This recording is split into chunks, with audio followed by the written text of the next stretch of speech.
Men, what this is a hot take, or it may not be. I don't know. But men are not breaking because life is too heavy. They're breaking because they were taught to carry it without saying anything.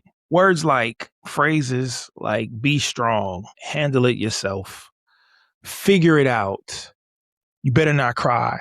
That is what many of us were taught masculinity looked like. And for a long time, that's what I believe that it looked like too. But the truth is, most men are trying to understand manhood while listening to three different voices. Because psychology says masculinity is learned. It is formed by what we see, what we are taught, and what gets rewarded.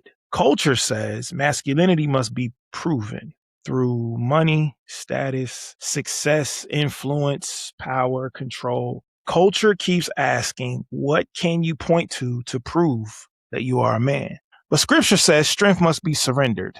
See, strength is through surrender, leadership through service, authority through humility. So one voice tells us to perform, one voice pressures us to prove, and one voice calls us to surrender. And without realizing it, many of us are trying to live out all three at the same time. I know I was. I believed that being a man meant carrying pressure. I thought it believed it meant carrying pressure without revealing that it was costing me. So when life became heavy, I didn't tell anyone. What I did do was I got focused. I fixed my attention on the problem and I tried to figure it out. And to me, I thought that was strength, but it was just pressure that I refused to name. I didn't put a label on it. And it didn't disappear. It just showed up in other areas. It showed up in silence. It definitely came out in my tone, my patience with people. And it created a distance between me and the people that I love the most. Mainly, it caused a lot of distance between me and my wife. And it was a burden of me shutting it out, but it felt like strength, but it was distance. And what felt like control to me, it became silence. And what I refused to say, I guess it was still being felt by the people closest to me. And that is the cost of unprocessed pressure. It just doesn't disappear. It just kind of leaks out. And that's why surrender matters. I don't think surrender makes a man less masculine. As a matter of fact, I talk about it in this book. Surrender doesn't make you less masculine. It makes you honest. Because I can honestly say that a surrender man says, I'm tired. He's able to say, I need help.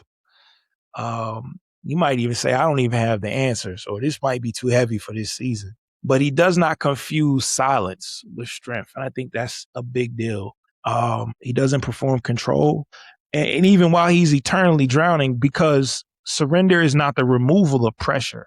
It's the decision to stop carrying it by yourself. And maybe masculinity is not proving that nothing can touch you, like you're invincible. And maybe it just means remaining present, honest, grounded, and connected when something does feel heavy or does make it feel like because I think that's when you can become finally free from pretending. So let me leave you with this question. Psychology says masculinity is learned. Culture says masculinity must be proven. Scripture says strength must be surrendered. Which voice has shaped your understanding of manhood the most? That is the confrontation inside Season of Surrender, which is currently on pre-sale now. You can go to my website, www.jamescwilliams.com. Check you later.